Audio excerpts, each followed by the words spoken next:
Allahumma salli ala sayyidina wa maulana wa syafi'ina wa dhukhrina Muhammad sallallahu alaihi wa alihi wa baraka wa sallam. Mudah-mudahan kita termasuk yang diakui sebagai umat Nabi Muhammad sallallahu alaihi wasallam.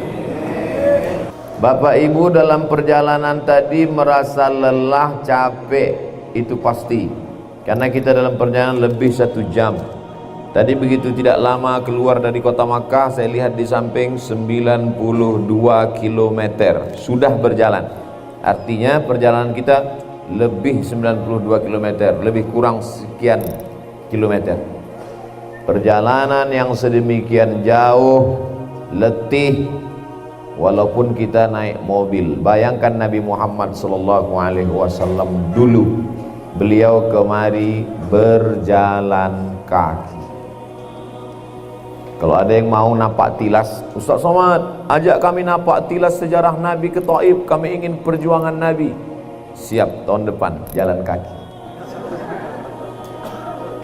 Kenapa Nabi SAW kemari berjalan kaki? Kenapa Nabi ke Taif jalan kaki? Karena kalau dia naik onta, naik kuda, naik keledai, pasti orang kafir musyrik, Abu Lahab, Abu Jahal, Abu Sufyan curiga dan akan menangkap, karena mereka sudah mengawasi. Nabi sudah berdakwah selama 10 tahun. Selama 10 tahun ini Nabi dianggap sudah mengganggu stabilitas keamanan kota Makkah. Dulu mereka berkuasa hebat, tiba-tiba Nabi mengajarkan persamaan. La farqa bainal arabi wal ajam wa la farqa bainal abyadi wal aswad. Tak ada beda antara orang kulit putih dengan kulit hitam. Dulu yang Arab kafir Quraisy gagah perkasa, tiba-tiba Nabi mengatakan yang berkulit hitam itu sama mulianya. Maka itu sudah mengganggu mereka. Nabi melarang mungkar, Nabi melarang zalim, maka mereka menganggap ini mengganggu. Orang ini mesti diawasi, mesti dibunuh. Kalau sekarang ini orang radikal nih, maka dia tidak boleh, dengan macam-macam dia keluar. Kalau sampai Nabi naik kuda, mereka tahu, wah ini. Maka Nabi tidak pergi ke Taif naik onta, naik kuda, naik keledai, tapi berjalan kaki. Siapa yang menemani dia? Yang menemani dia adalah Zaid bin Harisah, anak angkat Nabi SAW. Ada sahabat namanya Zaid bin Sabit. Zaid bin Sabit itu penterjemah Nabi, translator Nabi. Kalau ada surat-surat orang Yahudi yang sampai ke Nabi diterjemahkan oleh Zaid bin Sabit. Zaid bin Sabit nanti berperang. Berperannya dia nanti di kota Al-Madinah Al-Munawwarah, penyusun Al-Quran pada masa Abu Bakar. Yang sekarang yang menemani Nabi ini namanya Zaid bin Harisah, anak angkat Nabi. Sahabat Nabi yang namanya ada dalam Al-Quran, Zaid bin Harisah. Abu Bakar Siddiq ada namanya dalam Quran, tapi tidak disebutkan secara eksplisit. Idhuma fil ghari idh yaqulu li sahibihi la tahzan innallaha ma'ana. Ingatlah ketika dia berdua dengan sahabatnya dan dia berkata kepada sahabatnya itu, janganlah engkau takut, jangan cemas, Allah bersama kita. Siapa yang dimaksud bersama Nabi waktu itu? Abu Bakar Siddiq, Abdullah bin Abi Quhafah, Abu Bakar Siddiq, tapi tidak disebutkan nama. Sedangkan Zaid ini disebutkan nama. Falamma qada Zaidun watara zawwajnakaha. Ketika selesai masa iddah cerai Zaid dengan Zainab binti Jahsh, maka aku nikahkan engkau hai Muhammad dengan dia. Nama Zaid disebut radhiyallahu an. Mudah-mudahan kita di Taif tak bertemu, dipertemukan Allah di surga Jannatul Firdaus bersama sahabat-sahabat Nabi. Berjalan kakilah Nabi kemari dan menetap di sini. Sampai di sini, kenapa Nabi? Untuk apa dia pergi ke Taif ini? Karena orang Makkah ini sudah cukup risau. Dakwah ditolak di mana-mana. Embargo terjadi luar biasa. Biasanya kalau kita dalam keadaan sulit, kita susah mengadu ke ibu. Nabi tidak punya ibu. Ibunya sudah meninggal dunia ketika dia berusia 4, 5, 6 tahun. Mengadu ke ayah, ayah dia tidak punya. 2 tahun dalam kandungan, ayahnya sudah meninggal dunia.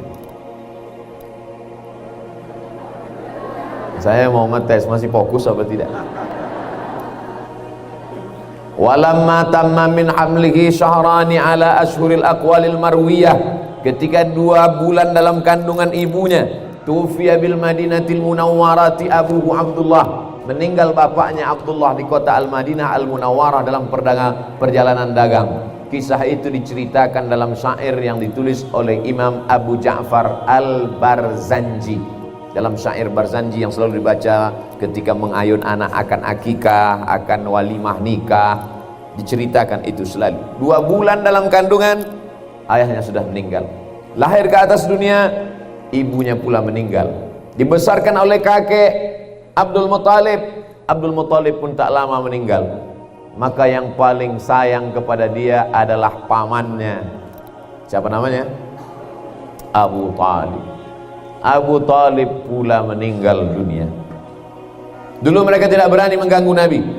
Jangan ganggu Abu Talib, karena Abu Talib anak Abdul Muthalib, Abdul Muthalib anak Hashim, Hashim anak Abdi Manaf, Abdi Manaf anak Qusay, Qusay yang pertama kali membangun Darun Nadwah, rumah yang paling besar, lembaga adat, tempat parlemen berkumpul di kota Makkah, itu dibangun oleh Qusay. Abu Talib anak Abdul Muthalib, anak Hashim, anak Abdi Manaf, anak Qusay. Qusay keturunan dari Adnan, Anan keturunan dari Ismail, Ismail anak kandung Ibrahim alaihissalam. Bangsawan, tak ada yang berani mengganggu dia. Tapi begitu meninggal Abu Talib, satu benteng hilang. Ketika Nabi turun kedinginan dari Jabal Nur, siapa yang menyelimuti Nabi? Khadijah. Ya ayyuhal muddathir, hai orang yang berselimut, bangun, fa'anzir, beri peringatan. Tapi ternyata yang memberikan selimut, ketika Nabi SAW dituduh tukang sihir, siapa yang membangkitkan semangat dia? Khadijah. Khadijah dengan Abu Talib meninggal di tahun yang sama, tahun ke-10 kenabian. Di bulan Syawal Nabi ke sini. Tak ada lagi tempat mengadu. Ayah tak ada, emak tak ada, kakek tak ada, paman tak ada, istri tak ada. Anaknya 3 orang laki-laki meninggal semuanya ketika Nabi masih hidup. Maka tak ada tempat mengadu.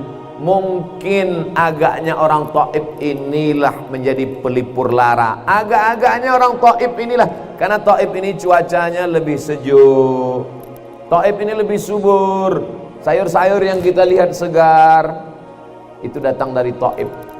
Berharap kepada kebaikan kelembutan orang Taif, datanglah Nabi kemari dengan berjalan kaki. Nama sukunya Thaqif, nama kampungnya Taif. Nama kampungnya Taif, nama sukunya Thaqif. Jangan nanti pulang cerita di kampung, kami kemarin sampai ke Thaqif, nama sukunya Taif. Nama kampungnya Taif, nama sukunya Thaqif.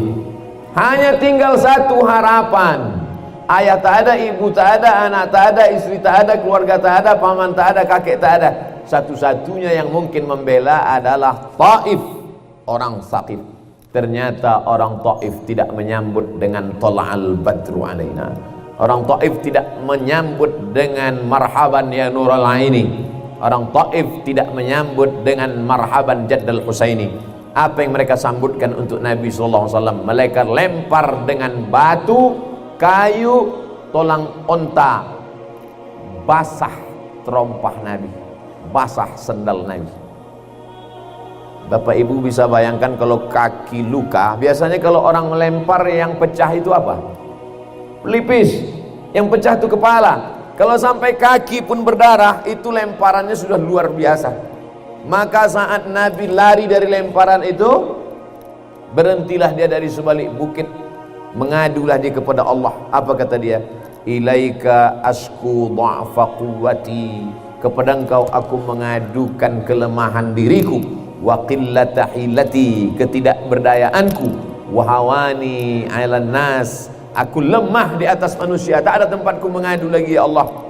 anta rabbul mustad'afin, engkaulah satu-satunya Tuhan yang menolong orang yang lemah, dan seterusnya mengadu dia kepada Allah. Saat itu juga datang malakul jibal, malaikat jibal bukit, malaikat penjaga bukit datang menghampiri Nabi SAW. Apa kata malaikat itu? Tunjukkan mana bukit yang paling besar di jazirah Arab ini, hai Muhammad, akan kutimpakan kepada orang Taif ini rata mereka dengan tanah. Andai kitalah yang jadi nabi waktu itu, andai saya lah yang jadi posisi waktu itu, tinggal sebatang kara, dakwah ditolak orang, mau berdakwah di sini ditangkap, mau berdakwah di sini di ini, mau dibuka internet dibully, tiba-tiba kaki sedang berdarah, datang malaikat penjaga bukit, hai Abdul Somad, tunjukkan mana bukit yang paling besar, biar kutimpakan mereka kepada penduduk yang membuli, mengusir kau itu. Maka langsung saya ambil pena, saya catat Gunung Kidul, Gunung Bromo, Gunung Kelut, Gunung Merapi, Gunung Sibaya, ini cabutkan, ratakan mereka semua dengan tanah. Tapi apa doa Nabi waktu itu? Apa jawab Nabi waktu itu kepada malaikat penjaga bukit? Apa kata dia? Asallah an yukhrij min aslabihim man ya'budullaha wa la yusyrika bihi syai'a. Ya Allah, keluarkan dari tulang sulbi mereka anak cucu yang akan menyembah engkau dan tidak akan mempersekutukan engkau dengan apapun. Doa Nabi dikabulkan Allah. Sekarang Taif ini 100% muslim. Apa takbir-takbir? Pelajaran yang mau kita ambil dari sini apa? Sesakit hati apapun kita, tetap kita doakan. Jadi orang yang ngejek-ngejek Ustaz di internet, yang bully-bully itu Ustaz doakan. Saya doakan, ya Allah, binalah mereka dalam iman dan Islam. Kalau tak mampu dibina dalam beberapa bulan ini, binasakan mereka, ya Allah.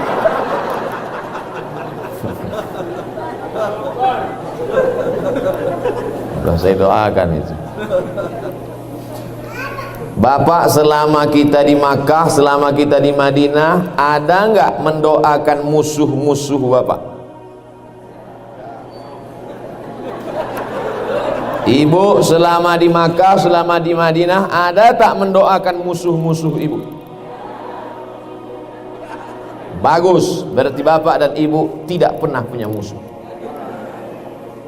Saya ketika masuk di Raudhah, saya sebutkan musuh saya itu namanya satu-satu. Saya bayangkan wajahnya. Berikan dia hidayah ya Allah. Matikan dia dalam iman dan Islam. Jadikan anak-anaknya penghafal Quran. Berikan dia istiqomah dalam la ilaha illallah Muhammadur Rasulullah. Lapangkan rezekinya biar supaya datang dia ke Baitullah. Tak sakit hati Ustaz, sakit, tapi mesti kita lawan. Karena saya yang akan berceramah. Tak mungkin saya ceramah, saya dendam kesumat. Nanti saya ceramah, marilah kita maafkan musuh-musuh kita. Marilah. Biasanya Ustaz sendiri, saya nggak bisa. Pelajaran pertama, jangan berharap kepada Saqif, jangan berharap kepada Taif, karena berharap kepada manusia pasti akan kecewa. Semakin besar harapan, semakin besar kekecewaan. Jangan pernah berharap, karena akan melahirkan kekecewaan. Sudah bisa dibuat update status. Jangan pernah berharap pada manusia. Ini yang diajarkan Allah kepada Nabi SAW. Nabi tidak berharap kepada ayahnya, karena dia tak pernah melihat wajah ayahnya. Nabi tak pernah berharap kepada ibunya, karena dia tak sempat bermanja-manja. Nabi tak berharap Khadijah sudah mendahului dia. Dan Nabi tak berharap kepada Taif, Saqif, karena mereka melempar dia. Kakinya berdarah, terompah kayu yang dia pakai berdarah. Apa kata malaikat waktu itu? Muhammad sallallahu alaihi wasallam, kalau sampai darah tapak kakimu itu menetes ke tanah, kuratakan Taif ini semuanya.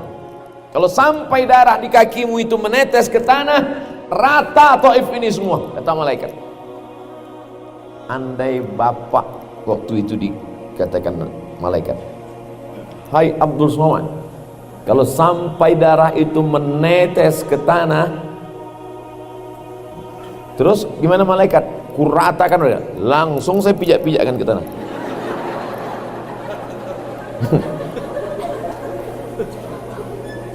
Tak sampai darah menetes, ditahan Nabi, karena kalau sampai menetes darahnya ke tanah, diratakan malaikat.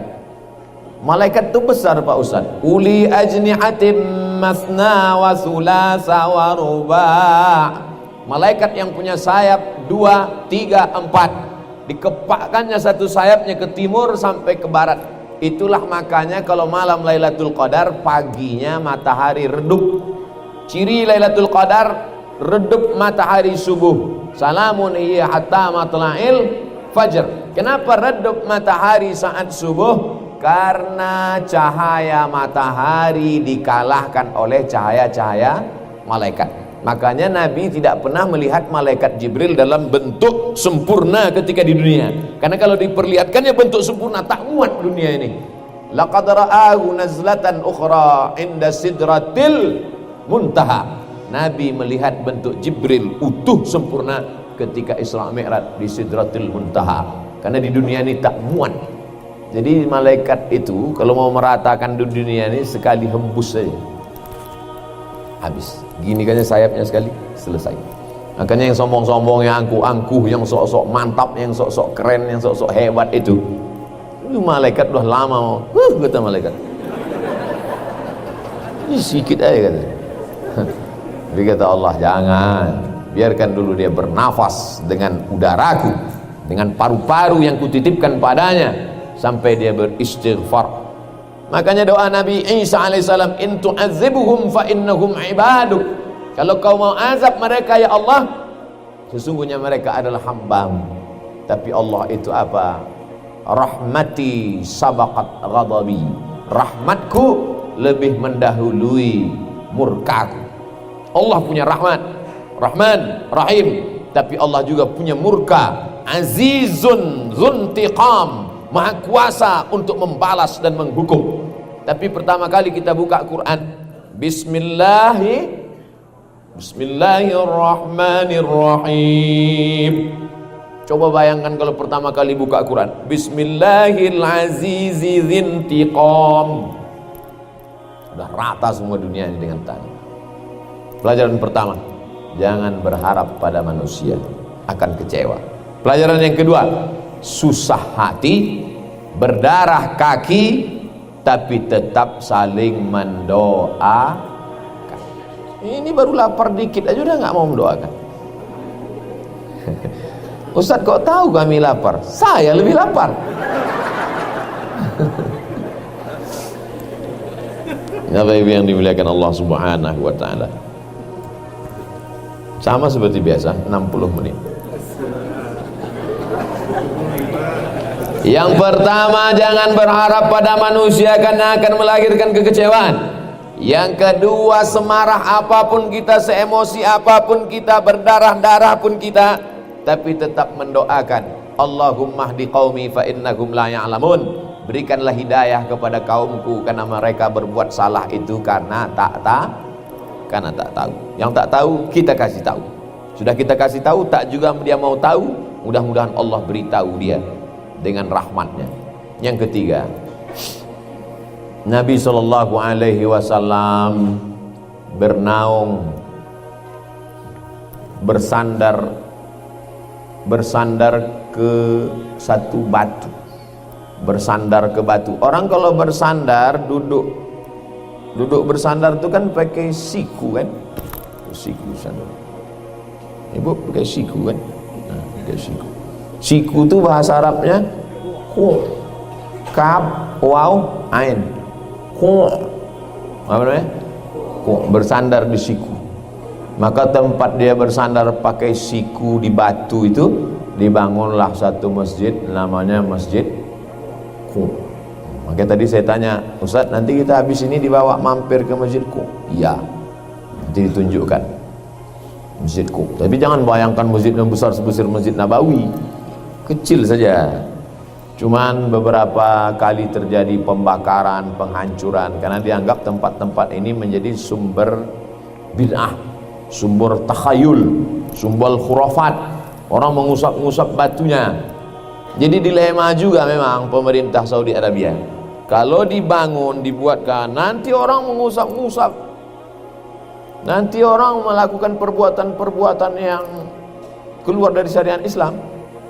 Kalau diratakan dengan tanah, hilang, berarti sudah menghilangkan situs sejarah. Sekarang saya tanya, gimana posisi apa yang Bapak Ibu lakukan seandainya Bapak Ibu diangkat menjadi Menteri Cagar Budaya? Kemarin waktu berkunjung ke sumur-sumur itu, saya tanya sahabat-sahabat saya, kawan-kawan saya, ini kalau sumur ini digali lebih dalam, airnya keluar, ini orang nanti akan membuat perbuatan ulu, ekstrim, berlebih-lebihan dalam bersikap dalam agama. Tapi kalau sumur ini diratakan dengan tanah, sudah hilang satu situs sejarah. Jadi gimana sikap kita? Seandainya, maka yang jalan tengah win-win solutionnya adalah dipagar dengan pagar besi. Jadi orang tetap melihat dari luar. Dia mau melambai-lambai ke dalam, tak mungkin tangannya sampai kan. Tapi tempat sejarah tetap tidak akan hilang. Itu jalan tengah kalau mau mempertahankan situs-situs tempat sejarah. Jadi tidak dibangun masjid besar, hanya tempat beberapa meter kali meter di tepi jalan saja.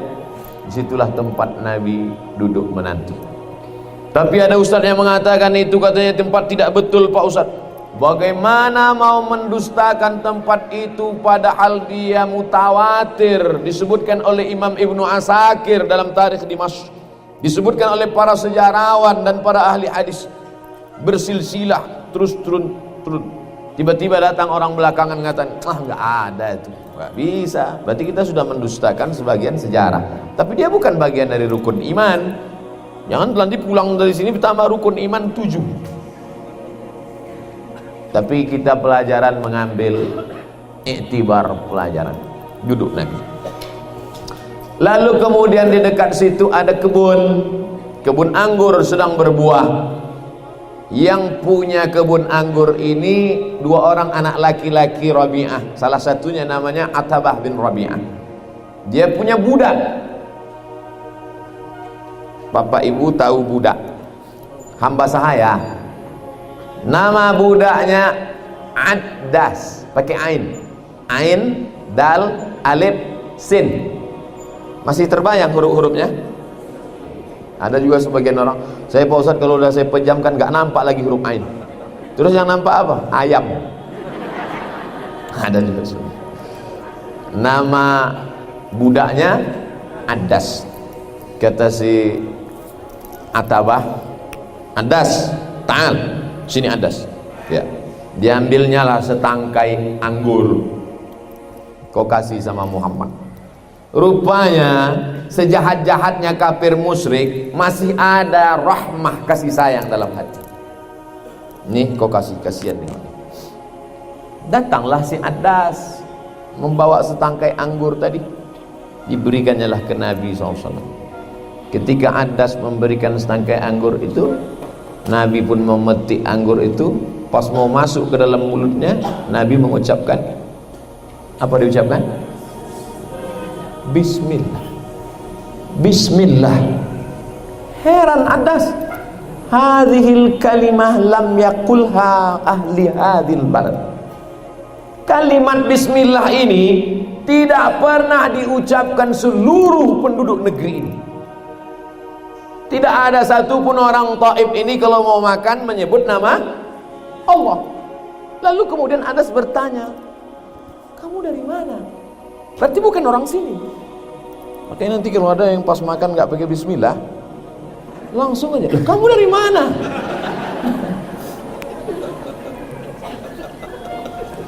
Pas dia makan satu anggur itu, bismillah. Addas heran, lam yakulha ahlu hadzal balad. Kalimat ini tidak pernah diucapkan satu orang pun di negeri ini. Berarti kau bukan dari sini, kau dari mana? Kata Nabi, Aku dari Makkah. Lalu kemudian Nabi bertanya, kau dari mana? Kata Adas, aku dari Ninawi. Ninawi itu Irak. Lalu kata Nabi, qaryatu Yunus bin Matta. Kau datang dari Ninawi? Iya, dari kampungnya Yunus bin Matta. Betul. Kata Nabi, Yunus bin Matta itu saudaraku. Kata Adas, dari mana kau kenal Yunus bin Matta? Yunus bin Matta Nabi wa ana Nabi, dan aku Nabi, aku sama-sama Nabi dengan Yunus bin Matta. Fa akabba ala ra'sihi wa qabbala yadayhi wa rijlaihi. Saat itu juga Adas mencium kepala Nabi dan mencium tapak tangan Nabi dan mencium kaki Nabi Muhammad sallallahu alaihi wasallam. Beruntung tak Adas. Satu kurma yang dia bawa bukan punya dia. Satu anggur yang dia bawa bukan milik dia, karena dia hanya tukang jaganya. Yang punya kebun anak Rabi'ah, Atabah dan saudaranya. Yang memberikannya dia juga. Tapi rupanya yang bertuah, lucky man, beruntung adalah Adas. Adas hanya membawa dan ngobrol. Ketika itu sadarlah dia ini bukan orang biasa, dan dia adalah Nabi yang dinanti-nantikan. Kira-kira kalau hanya dialog sependek itu, mungkinkah menyentuh hati? Tidak. Tapi Allah sudah berkata dalam Al-Quran, alladzina atainahumul kitaba ya'rifunahu kama ya'rifuna abna'ahum. Orang yang dulu kami beri Alkitab, Taurat dan Injil mengenal Muhammad sallallahu alaihi wasallam sebagaimana mereka mengenal anak-anak mereka. Jadi Adas, dia membaca Injil, dia membaca Taurat, karena dia orang dari Irak dan dia tinggal di kampungnya Yunus bin Matta, salah seorang nabi yang diutus Allah Subhanahu wa taala. Dan dia membaca dalam kitab-kitabnya ada nabi yang turun di jazirah Arab, dan dia yakin akan bertemu. Pertemuan itu sudah diatur oleh Allah sedemikian rupa, dan Adas amat sangat diberikan Allah keutamaan, kemuliaan dari pertemuan singkat. Maka untuk mengabadikan tempat pertemuan itu, berdirilah satu masjid, namanya Masjid Adas. 10 hari Nabi menetap di sini. Adas memberikan sebutir, setangkai anggur, bisa mencium kepala Nabi, bisa mencium tapak tangan Nabi, bisa mencium kaki Nabi. Bapak ibu beli tiket sekian puluh juta, mau melihat makam Nabi pun tak bisa. Kira-kira mana yang beruntung, Adas atau kita? Kita lebih beruntung. Kenapa kita lebih beruntung? Karena kata Nabi, ada nanti di akhir zaman yang meminum air telagaku. Setelah meminum air telagaku, la yazma'u fiha abada. Dia tak akan haus untuk selamanya di padang mahsyar nanti. Siapa itu ya Rasulullah? Amanu bi walam yarauni. Mereka tak pernah melihat aku, tak pernah memegang tanganku, tak pernah memandang wajahku, tapi mereka percaya kepada aku bahwa aku adalah utusan Allah Subhanahu wa ta'ala. Kira-kira kita masuk tak itu?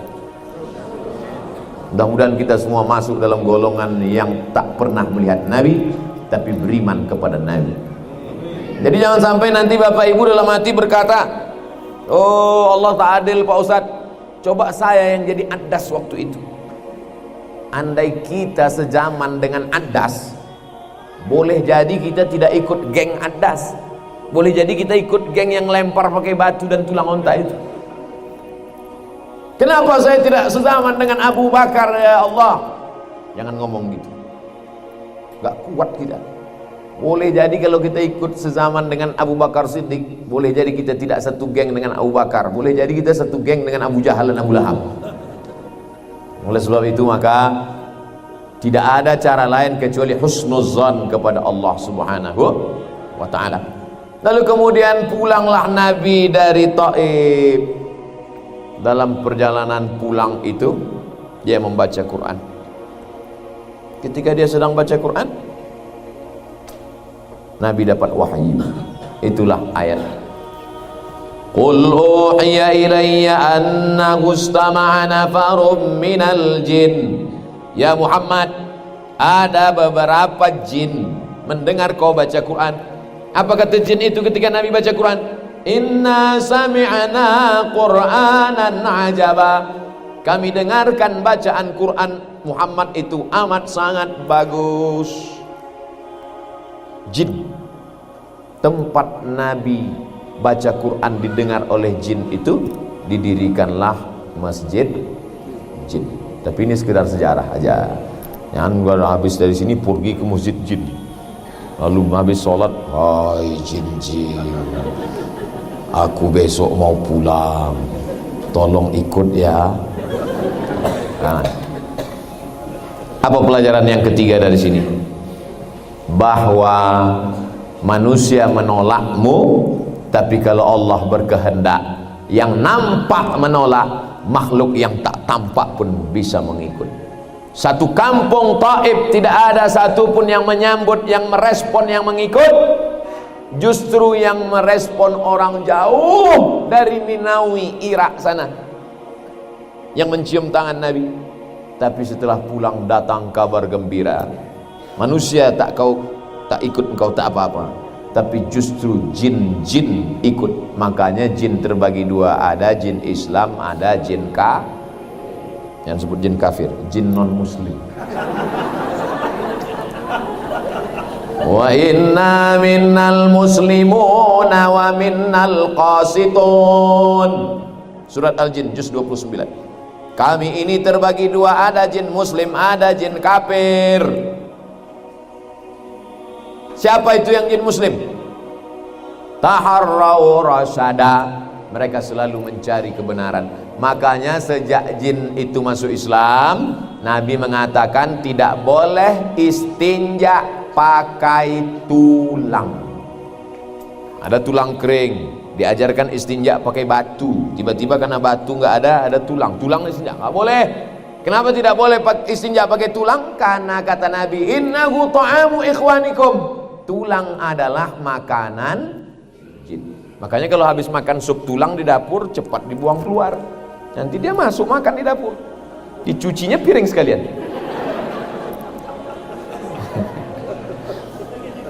Banyaklah sekarang jin mengganggu. Kenapa? Manusia ini sudah sangat dahsyat. Dulu orang dagingnya dimakan, tulangnya dibiarkan untuk jin. Sekarang banyak jin marah, tulang pun kami nggak dapat lagi sekarang. Ya manusia sudah habis dibuat tasbih tulang onta, dibeli oleh jamaah Labbaika dan PDA. Bapak Ibu yang dimuliakan Allah Subhanahu wa taala, la yabulanna ahadukum fil juhri. Ada lubang tanah, tidak boleh buang air kecil kencing di lubang. Kenapa? Masakinul jin, karena lubang-lubang tanah itu tempat tinggalnya jin. Makanya banyak anak SMP, anak SMA yang kerasukan. Berapa banyak guru-guru SMP stres, dipanggil Ustadz Ruqyah. Allahu la ilaha illa huwal hayyul qayyum la jin, kenapa ganggu anak SMP? Karena di belakang SMP ada lubang, mereka kencing di sana. Kenapa mereka kencing di sana? Sekolah nggak buatkan WC. Marah jin-jin. Artinya apa? Islam tidak hanya mengajarkan kita tata krama, sopan santun, etika, moral, akhlakul karimah sesama manusia. Tidak hanya mengajarkan berperi kemanusiaan, tapi juga berperi kejinan. Ini ajaran luar biasa. Jangan putus asa tidak diikut manusia. Kalau Allah berkehendak, jin akan mengikut engkau. Makanya jangan heran kalau nanti ada ustadz-ustadz yang jamaahnya nggak banyak. Ustadz dah berapa lama ceramah di sini? Udah 10 tahun. Jamaahnya berapa? 3 orang aja. Saya, istri saya, anak saya, mertua saya. Terus jamaah yang lain jin alam ghaib semua. Apa yang dimuliakan Allah Subhanahu wa taala. Lalu kemudian Nabi pun kembali ke Makkah. Tak berapa lama Nabi kembali ke Makkah, itulah suatu malam Nabi melihat turun Jibril alaihi salam. Fafaraja sadri, dibelahnya dadaku. Wa jaa bitistin min zahab, dia bawa satu mangkok terbuat dari emas. mamlu'atun bil hikmati wal iman, isinya hikmah dan iman. Tsumma ghasalahu bima'i zamzam, dibasuhnya jantungku dengan air zam-zam. Tsumma atbaqahu, setelah itu dirapatkan kembali. Setelah itu barulah Nabi dibawa, turunlah ayat subhanallazi asra bi'abdihi lailam minal masjidil harami ilal masjidil. Sudah jelas kronologis ceritanya. Meninggal istri, meninggal paman, susah hati, datang ke Taif, berharap disambut orang Taif, ternyata kaki berdarah. Lalu kemudian kembali jin-jin masuk Islam, dan buah dari kesulitan, buah dari penderitaan itu adalah rupanya Allah mau mengangkat, melambungkan ke tempat yang paling tinggi. Kesimpulan pelajarannya, jangan stres, jangan susah hati, jangan putus asa. Apapun yang datang dalam kehidupan, setiap kau jatuh ke bawah, sesungguhnya kalau bersandar kepada Allah, Allah akan naikkan setinggi-tingginya, insya Allah. Setelah turun kewajiban sholat, Nabi pun pindah hijrah tahun ke-13 ke kota Makkah Al-Mukarramah. Lalu kemudian ada salah seorang sahabat Nabi, namanya Abdullah bin Abbas. Nabi mendoakan dia, Allahumma faqihhu fiddin, dalamkan ilmu agama Abdullah bin Abbas, wa'allimhu ta'wil, ajarkan dia tafsir Al-Quran. Maka sahabat Nabi yang paling banyak menafsirkan Al-Quran adalah Abdullah bin Abbas. Abdullah bin Abbas banyak menafsirkan Quran. Setelah Nabi SAW meninggal dunia, Abdullah bin Abbas pindah dari kota Madinah ke Taif dan meninggal di Taif, dimakamkan di Taif. Dan tempat beliau meninggal itu di sampingnya dibangunlah Masjid Abdullah bin, nanti kita akan sholat asar jamak qasar jamak takhir, namanya Masjid Abdullah bin Abbas. Nabi punya sepupu namanya Ali bin Abi Thalib, yang juga menantu Nabi, suami Fatimah. Ali bin Abi Thalib punya anak namanya Hasan Husain. Hasan Husain punya saudara seayah, lain ibu, anak Ali, tapi ibunya bukan Fatimah, namanya Muhammad Al-Hanafiyah. Makamnya juga di samping makam Abdullah bin Abbas, tapi makamnya di tembok tinggi, jadi kita tidak bisa melihat makamnya. Takut khawatir melakukan perbuatan bid'ah, wa kullu bid'atin dhalalah wa kullu dhalalatin finnar. Di samping musalla an-nisa, masjid ada khusus tempat perempuan. Nah, di samping itu makam Abdullah bin Abbas. Ada ulama besar. Ulama besar ini datang dari negeri nun jauh di Asia Tenggara. Nama negeri itu Fatani. Bahasa Arabnya Fatani. Syekh Daud Fatani. Tulisan Latinnya Patani, Thailand Selatan. Ulama besar Syekh Daud Fatani, mursyid tarekat Sattariyah dari Syekh Abdullah Sattari India. Juga makamnya satu komplek dengan itu. Jadi ada tiga yang besar, Abdullah bin Abbas, Muhammad Al-Hanafiyah, dan Abdullah Daud Al-Fatani. Begitulah sekelumit tentang Taif.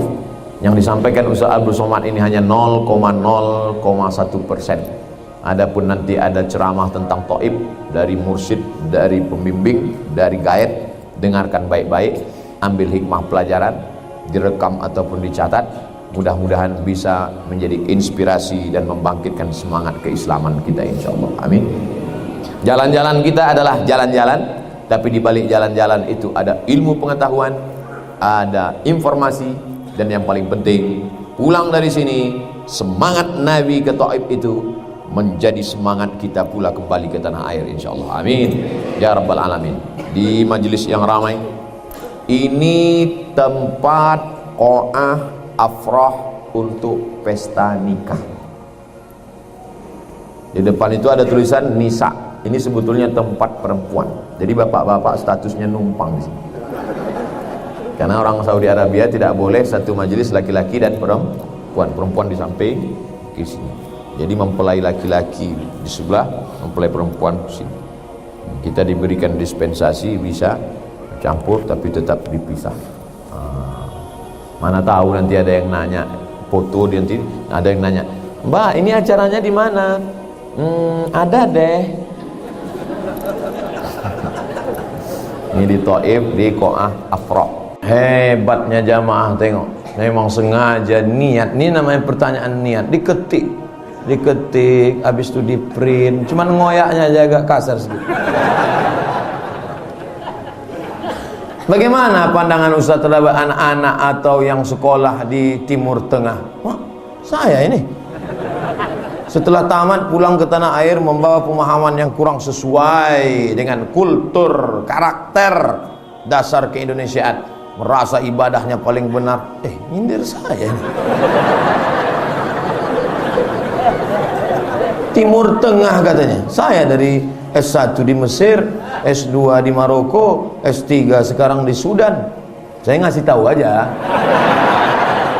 Nampaknya saya disindirnya nih. Kemudian mudah pula memponis ibadah orang lain bid'ah, dan tak ada contoh langsung dari Nabi. Apakah pandangan tersebut muncul dipengaruhi oleh sistem kurikulum di kampusnya atau lingkungan pergaulannya? Kami di Al-Azhar diajarkan mazhab Hanafi, mazhab Maliki, mazhab Syafi'i, mazhab Hambali. Ada ulama pula yang tidak mengaku bermazhab secara taklid, seperti pendapat Ibnu Taimiyah, Ibnu Qayyim Al-Jauziyah, bahkan pendapat mazhab Zahiri, Daud Az-Zahiri, dikaji semua di Al-Azhar. Makanya yang saya sampaikan selama ini, begini menurut mazhab ini, begini menurut mazhab ini, itu metode di Al-Azhar. Saya mengamalkan ini, tapi saya tidak membid'ahkan yang ini. Kami diajarkan tak boleh membid'ahkan selama ada dalilnya. Walaupun kami tidak mengamalkannya. Menurut mazhab ini boleh, tapi saya pribadi pakai mazhab Syafi'i. Kenapa Ustaz tak mau jadi imam subuh tadi? Jelas-jelas Pak Imam mempersilakan. Mari Pak Ustaz. Beliau gini kan lagi, saya gini kan Pak sekali. Saya sekolah di Maroko, mazhabnya Maliki. Mazhab Maliki tangannya lepas ke bawah, Allahu Akbar, tidak pakai bismillah. Allahu Akbar, Alhamdulillahi Rabbil Alamin, Ar-Rahmanir Rahim, Maliki Yaumiddin. Mimnya pendek, tak panjang, karena qiraatnya Warsh. Ghairil maghdubi alaihim waladdallin. Amin. Asy-syaitanu ya'idukumul faqra wa ya'murukum bis-su'i wal fahsya'. Wallahu ya'idukum maghfiratan minhu wa fadla. Wallahu wasi'un 'alim. Rakaat kedua kunutnya sebelum ruku. Kunut mazhab Maliki kunutnya sebelum ruku. Wallahu wasi'un 'alim. Kunutnya tak berbunyi, kunut silent. Allahu Akbar. Andai saya bawa mazhab Maliki tadi jadi imam saya sholat subuh di sini, benar apa salah? Apa pula salah? Kalau salah mazhab Maliki, salahlah sekolah saya, salahlah guru-guru saya, salahlah Imam Malik bin Anas. Kalau saya bawa tadi sholat mazhab Maliki, salahkah sholat saya? Tidak salah, tapi adab dakwah saya salah karena membawa mazhab lain ke tengah masyarakat bermazhab Syafi'i. Saya ulang sekali lagi, salahkah sholat saya? Tidak, tapi adab dakwah saya salah karena membawa mazhab lain ke tengah masyarakat bermazhab Syafi'i, menimbulkan fitnah. Belum selesai sholat, anak-anak muda di belakang udah berbisik, sholat apa ini? Kata kawannya yang di sebelah, tak usah kau tanya, sholat aja kita.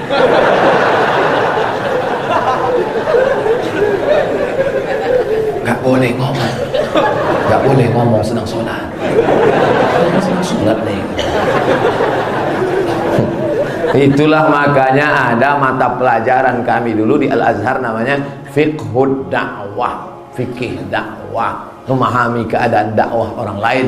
Jangan kita pulang bukan menyelesaikan masalah, menimbulkan masalah. Akhirnya balik kita ke kampung, semua di kampung tuh masuk neraka. Akhirnya surga yang dibuat Allah begitu luas, seluas langit dan bumi, isinya cuma 3 aja dia. Ustadz tuh bininya sama mertuanya. Yang lain bapaknya pun masuk neraka, emaknya pun masuk neraka. Emak baca Yasin masuk neraka, bapak tahlil masuk neraka. Kata bapaknya, kata emaknya, rasa-rasa nyesal aku mengandung kau dulu.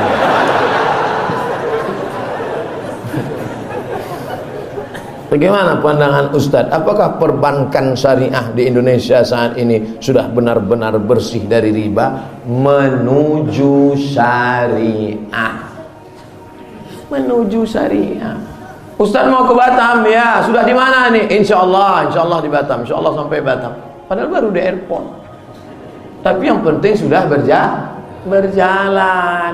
Apakah kalau kita mati nanti ini selesai syariah ini selesai komplit 100%? Gimana mau selesai kalau kita tidak membantu mensupport ini? Oleh sebab itu maka kita menabung, berinvestasi, pinjam meminjam, mudharabah, murabahah di perbankan syariah. Khususnya kita di Riau Kepri, tentu bank kita duluan, Bank Riau Kepri Syariah. Menenangkan. Pak Ustadz, apa hukum kerja ojek online? Kadang dapat penumpang anak gadis, tanpa disadari bersentuhan. Bisa tak di-request nenek-nenek aja? Tak bisa. Kira-kira bisa tak? Kesankan ke perusahaan tuh, saya muslim, anak lajang, belum nikah, takut saya silap. Membonceng anak gadis ini 2 kemungkinan. Kalau tak dia silap, kita silap. Jadi sebenarnya bisa itu diatur. Makanya kalau tuh ojeknya ngaji dan adminnya juga ngaji, bisa diaturnya. Ini untuk yang anak gadis kasih ke bapak nih. Bapak ini selalu bawa tasbih, berzikir aja deh. Atau ada ojek perempuan, ini bisa. Tapi kalau ada kerja lain yang hilang dari syubhat, tak ada lain Pak Ustaz. Saya pun sedang susah pula. Ini anak masih kecil, ada pula dalam kandungan, rumah lagi ngontrak ini, pakailah hukum darurat. Tapi kalau tak darurat, hanya mau cari kaya, tapi rasanya saudara kita ini sedang memerlukan, dalam keadaan terdesak, mau minjam kepada orang malu, maka pakai hukum darurat. Banyak-banyak bertasbih aja lah waktu apa tuh. Makin dipegangnya pinggang tuh makin cepat tasbih. Subhanallah. Mudah-mudahan Allah membukakan pintu rezeki saudara-saudara kita. Saya kerja sebagai cleaning service di mall. Banyak pengunjung yang buka aurat. Bagaimana juga Pak Ustaz? Tak usah tengok pengunjung tu. Tengok aja lantai itu. Asal nampak-nampak tu juga. Nampak-nampak tundukkan banyak. Ustaz Somad macam enggak pernah ke mall aja. Saya ke mall. Kadang bawa anak hari Ahad ke mall.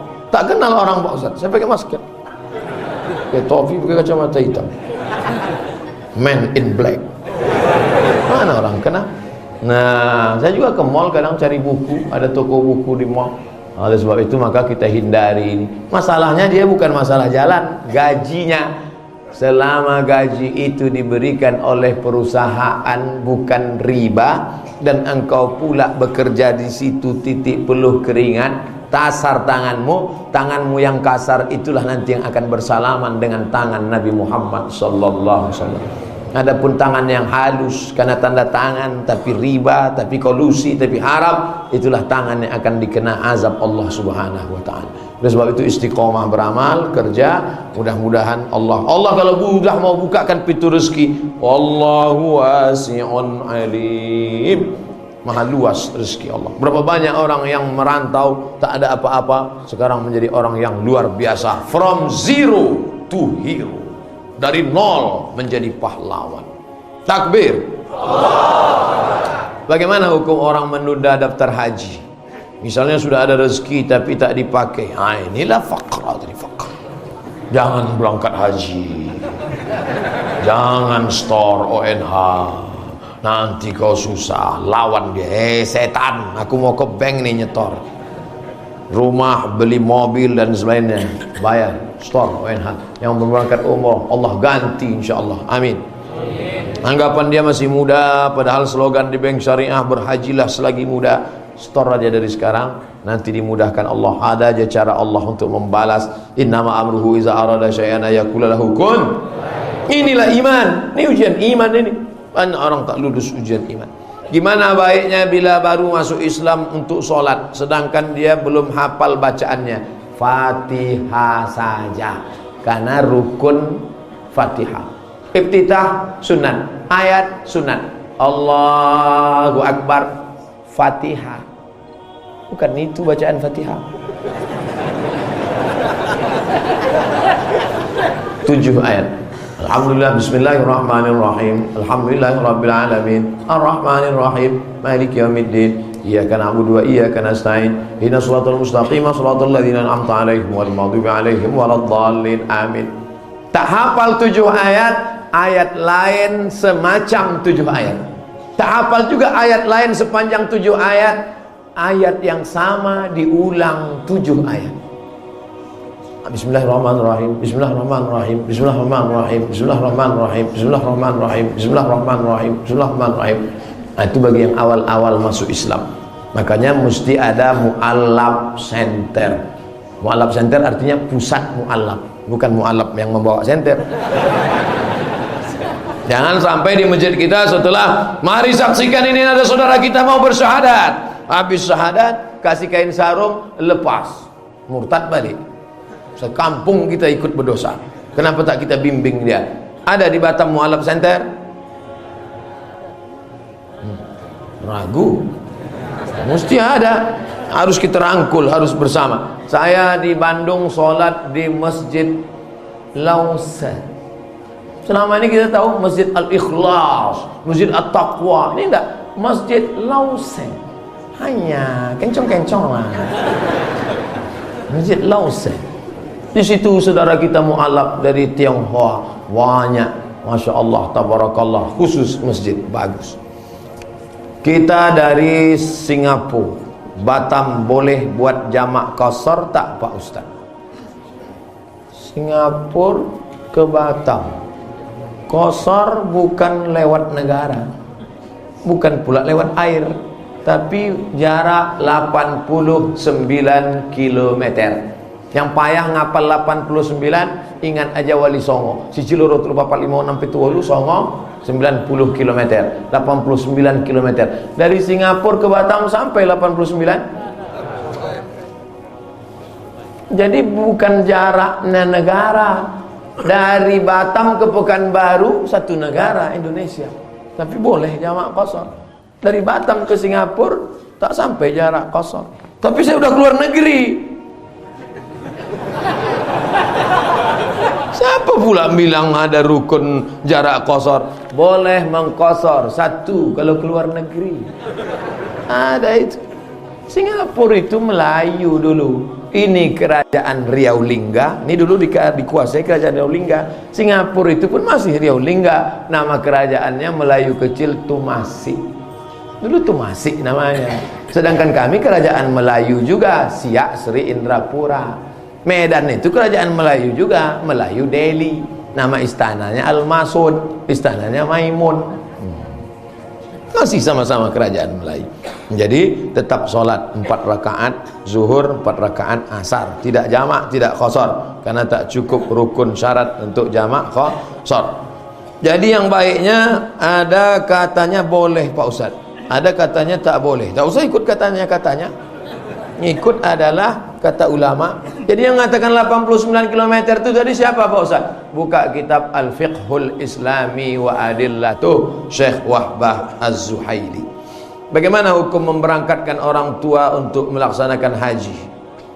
Oh, inilah bakti yang paling bagus. Kita gendong mak kita dari Batam ini ke Makkah, balik lagi belum tentu dapat membalas budi baik dia. Mudah-mudahan yang memberangkatkan haji itu dibalas Allah sebagai birrul walidain. Tapi solat bapak saya masih bolong-bolong. Bapak nih udah mau diberangkatkan haji pun tak sembahyang juga. Sembayanglah Pak. Hai bapak-bapak yang belum juga bertobat, anak kalian sudah hijrah, anak kalian sudah pengajian, kalian pula tak sembayang. Mestinya orang tua yang menunjukkan. Emang dunia ini udah terbalik-balik sekarang. Dulu kita nasihati kenakalan remaja, rupanya sekarang kenakalan bapak-bapak. Kenapa lah kalian tak sembayang Pak?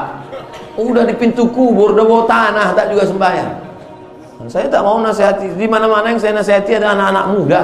Kemarin dengan KNPI, Pemuda Pancasila, dengan FPI. Anak muda, hijrah. Orang tua ini tak usah diceramahi lagi. Udah bawa tanah udah. Hai orang-orang tua, kalian yang tak sembahyang tak apa-apa, mati kalian nanti. Capek sudah ceramahi orang tua.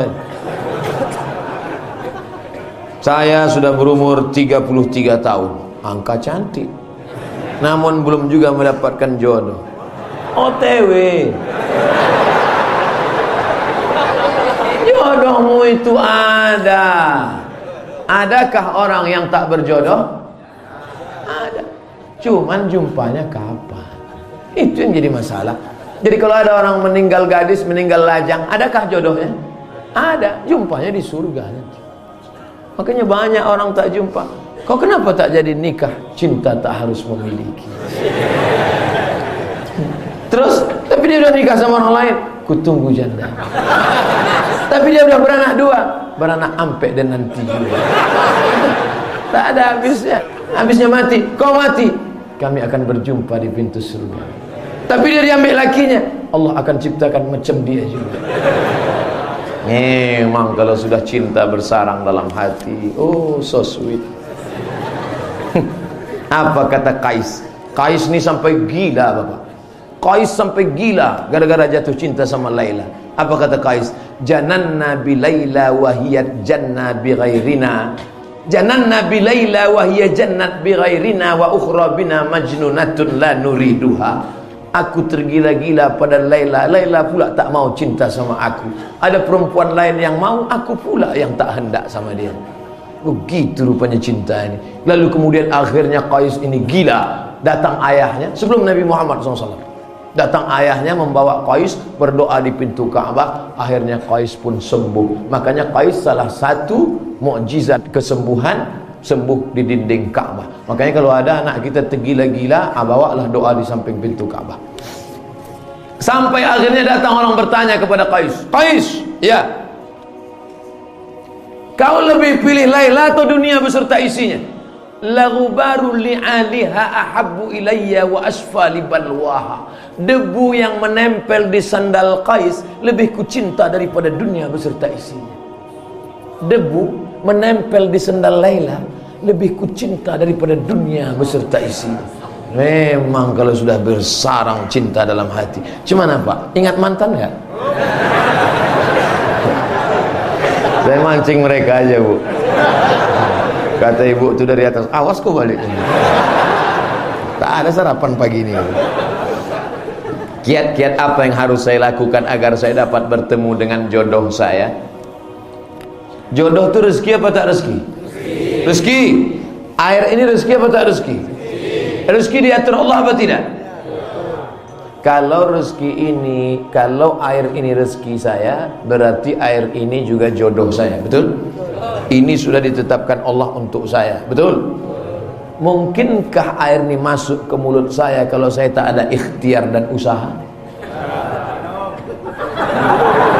Mau dia masuk? Harus ada usaha menggerakkan tangan, membuka tutupnya, mendekat ke mulut. Itulah ahlus sunnah wal jamaah. Namanya al-kasbu. Al-kasbu bahasa lainnya ikhtiar. Yang lajang-lajang, datanglah kalian ke ustaz-ustaz. Ini mereka ini banyak stok-stok mereka. Datanglah. Assalamualaikum Ustaz. Waalaikumsalam. Saya belum nikah nih Pak Ustaz. Aku tahu dari tatapan matamu. Ustaz kan banyak jamaah Ustaz. Ada grup-grup WA tuh, grup jombloan sejati, grup hijab bersetampa laki. Dalam Ustaz carikan untuk saya satu Ustaz. Cantik, kaya, orang tuanya banyak tanah ruko, sudah di ruang ICU, taat beragama, orangnya sopan. Kalau ada macam itu, ngapain ku kasih ke kau?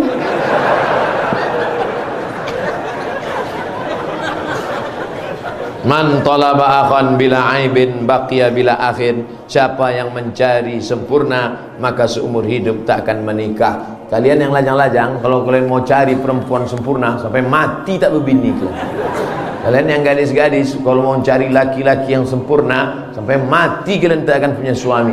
Maka terima ajalah yang agak, tak usah ketat-ketat kali fit and proper test, asalkan perempuan ada, terima. Asal jangan tak malu bawa dia undangan, dah cukup nanti. Cantik-cantik kali. Dicari perempuan cantik, sampai kalau pergi undangan semua orang yang di situ menengok. Untuk apa? Jadi fitnah itu, betul? Kita tanya orang, itu bini kau ya? Iya. Oh, cantik kali ya, kata. Oh, emosi gitu, lama-lama darah tinggi kumat mati. Tengok, itu bini kau ya? Iya. Oh, cantik kali, kau pakai pelet ya? Oleh sebab itu bini kau ya? Iya. Kau dapat dia nikmat. Iya. Tapi dia dapat kau laknat.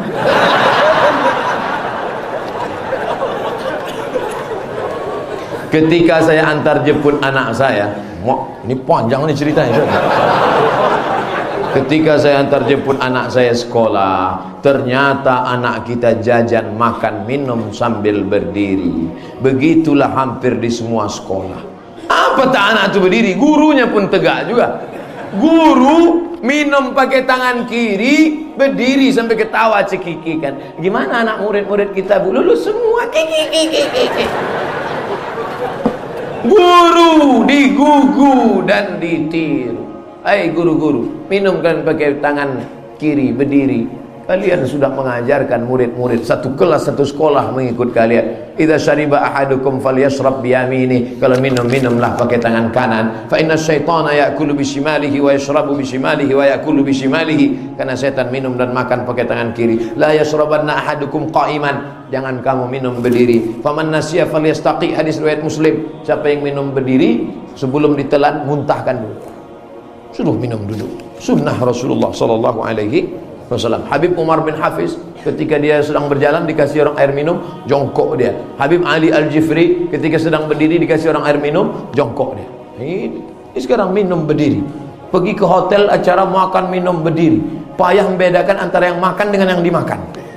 Sapi minum berdiri, yang makan sapi itu berdiri juga.